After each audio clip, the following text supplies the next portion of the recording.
ये जो आप बिल ला रहे हैं, आप देश को बांटने का काम कर रहे हैं, जोड़ने का काम नहीं कर रहे हैं। आप दुश्मन हैं मुसलमानों के, उसका सबूत ये बिल है। ये कह रहे हैं कि मैं मुसलमान नहीं हूं, इसलिए इस बिल में मुझे नहीं बोलना चाहिए। ये तो बहुत आपत्तिजनक वाला बात है। श्री मोहिबुल्ला बिस्मिल्लाहिर्रहमानिर्रहीम इख्तियार दिया गया। सर, हिंदू एंडोमेंट में जो कर्नाटका और तमिलनाडु में है, वहां कोई मुस्लिम नहीं हो सकता।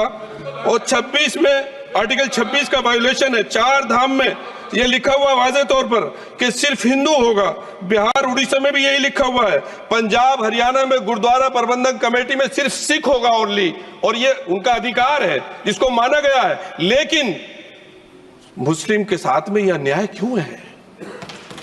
और सुन लीजिए सर, मैं आपकी तवज्जो के चाहता हूं, दुनिया का सबसे पहला वक़फ़ खाने काबा मक्के में है।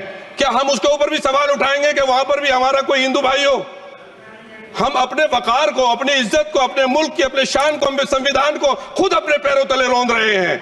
और वक़फ़ एक मुसलमानों का मजहबी अमल है, एक मजहबी फरीजा है। इससे उनको महरूम कॉन्स्टिट्यूशन के जरिए से भी कोई ताकत नहीं कर सकती।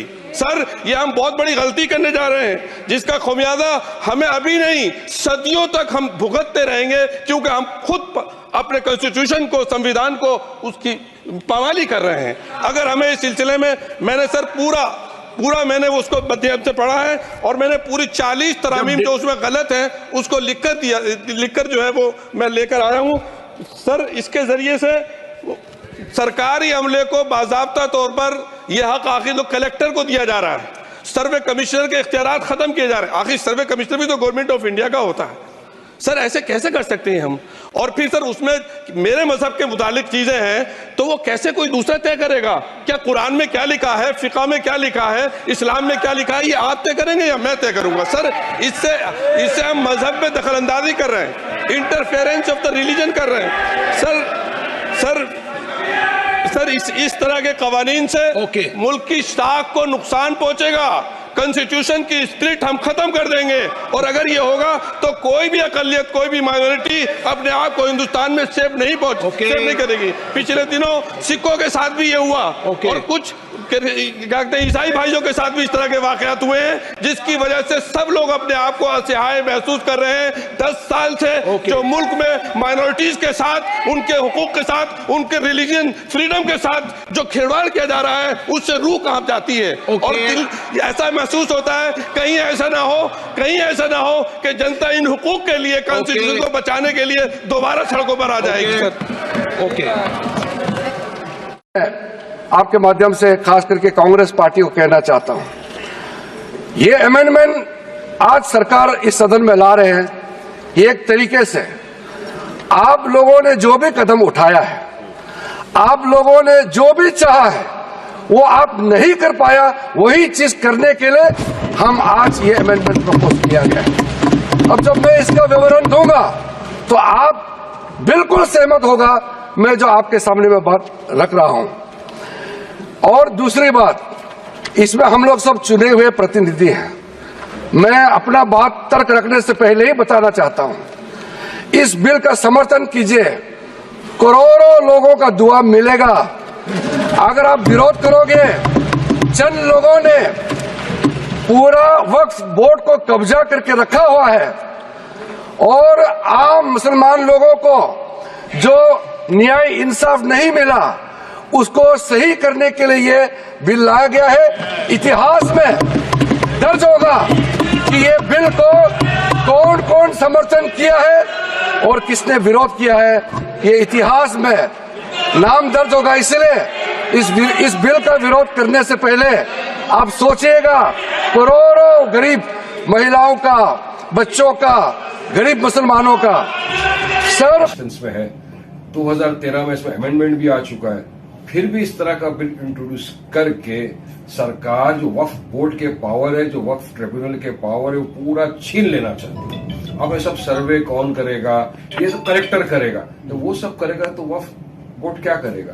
और इनको ऐसा बोलना है कि नहीं ये वक्फ की प्रॉपर्टी ऐसा क्यों दे दिया? अरे साहब, अगर कोई इंसान, हमारे बुजुर्गों ने वक्फ किया है कोई प्रॉपर्टी, तो वो सवाब की नियत से की जाती है। जब कोई वक्फ करता है तो उसका एक due process of law follow करना पड़ता है सबको।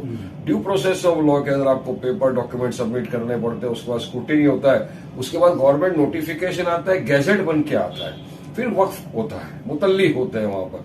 मगर ये सरकार की नीयत अब ये हो गई कि नहीं, ये वक्फ की जो प्रॉपर्टी इसको हमको हासिल करना है। सुप्रीम कोर्ट तक ने बोल दिया once a Waqf always a Waqf.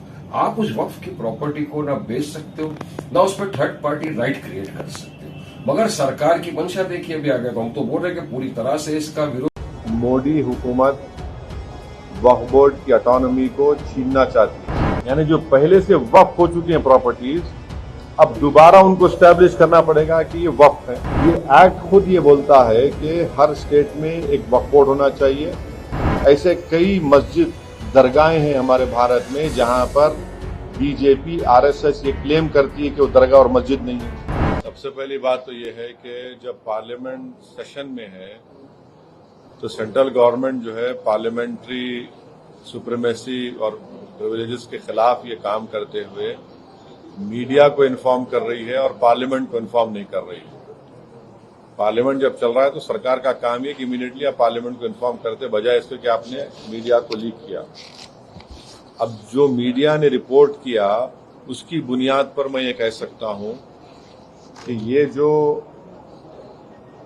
Propose amendment से जो मीडिया में जो लिखा गया है वो इस बात को बताता है कि मोदी हुकूमत वक्फ बोर्ड की ऑटोनॉमी को छीनना चाहती है और वो इंटरफेयर करना चाहती है वाकिफ के मंशे के खिलाफ कि किस तरह से उस वक्फ की प्रॉपर्टी को चलाया जाए, और ये खुद फ्रीडम ऑफ रिलीजन के खिलाफ है, नंबर 1। दूसरी बात यह है कि बीजेपी शुरू से वक्फ बोर्ड्स और वक्फ की प्रॉपर्टीज के खिलाफ रही है और इनका एक हिंदुत्व का एजेंडा है, आरएसएस का एजेंडा है कि वो शुरू से वक्फ प्रॉपर्टीज को और वक्फ बोर्ड को खत्म करने की कोशिशें करती रही है। तीसरी बात यह है कि अब जो मीडिया के रिपोर्ट्स के ऊपर मैं अपना ये रिएक्शन दे रहा हूं कि एक बार किसी प्रॉपर्टी को वक्फ डिक्लेयर कर दिया गया तो हमेशा वक्फ रहता है। तो वक्फ एक्ट जो है 54 का है और 96 का है, जो 96 के एक्ट तो 2013 में अमेंड किया गया। वो सर्वे कमिश्नर को पावर्स देता है और सर्वे कमिश्नर को अपॉइंट कौन करती है? State government. तो सर्वे कमिश्नर वक्फ प्रॉपर्टीज आइडेंटिफाई करता, उसके बाद लिस्ट ऑफ वक्फ प्रिपेयर होती है सर्वे कमिश्नर की तरफ से, और वो सर्वे कमिश्नर जो स्टेट गवर्नमेंट का अपॉइंटी है उसको स्टेट गवर्नमेंट को भिजाता और state government gazette notification issue करती है। तो गजीट नोटिफिकेशन खुद एक ऑफिशियल एक्ट है और अगर गजीट नोटिफिकेशन 1 साल तक चैलेंज नहीं होती तो वो फाइनल हो जाती है और नेचर ऑफ वक्फ हो जाता है। इसको ये लोग चेंज करना चाहते हैं, यानी जो पहले से वक्फ हो चुकी हैं प्रॉपर्टीज, अब दोबारा उनको स्टैब्लिश करना पड़ेगा कि ये वक्फ है। ये इम्पॉसिबिलिटी है। दूसरी बात यह है कि गजीट का जो कंक्लूसिव नेचर है उसको आप डाइल्यूट करना चाह रहे हैं। माने अब कई लोग वक्फ की प्रॉपर्टीज में एंक्रोचर्स है, इलीगल तरीके से वहां पर है, तो इनको एक मौका मिल जाएगा कि वो वक्फ प्रॉपर्टीज को बोलेंगे कि हमारी प्रॉपर्टी है, वक्फ की प्रॉपर्टी नहीं है। और कोई भी प्रॉपर्टी में ये झगड़े होते कहीं ना कहीं, तो उसको एक एंक्रोचर्स को एक मौका मिल जाएगा। तीसरा न्यूज रिपोर्ट ये बोलता है कि अमेंडमेंट इन एस्टैब्लिशमेंट और कंपोजिशन ऑफ वक्फ बोर्ड। तो ये एक्ट खुद ये बोलता है कि हर स्टेट में एक वक्फ बोर्ड होना चाहिए और बोर्ड रिस्पांसिबल होगा उसके एडमिनिस्ट्रेशन और मैनेजमेंट ऑफ वक्फ प्रॉपर्टीज के लिए। अब अगर आप अमेंडमेंट करेंगे establishment and composition of Waqf board में तो एक एडमिनिस्ट्रेटिव क्योस होगा, loss of autonomy Waqf board का होगा, और ये गवर्नमेंट का जो कंट्रोल है वक्फ बोर्ड के ऊपर, गवर्नमेंट का कंट्रोल बढ़ेगा तो वक्फ के इंडिपेंडेंस पे बहुत बड़ा असर पड़ेगा। चौथी बात उसमें यह है कि वक्फ ट्रिब्यूनल्स है अब ये जो मीडिया रिपोर्ट ये बोल रहा है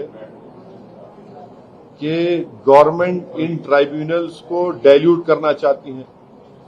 अब ये ट्राइब्यूनल्स के पावर्स को आप डाइल्यूट कर देंगे तो फिर ये केसेस का क्या होगा, इनएफेक्टिव इन्फोर्समेंट होगा। पांचवी बात जो मीडिया रिपोर्ट्स के ऊपर मैं बोल रहा हूं आपको, इसमें लिखा गया कि अगर कोई डिस्प्यूटेड प्रॉपर्टी है तो डिस्प्यूटेड प्रॉपर्टी का ये लोग बोलेंगे नहीं प्रॉपर्टी डिस्प्यूटेड है, इसका सर्वे हम कराएंगे।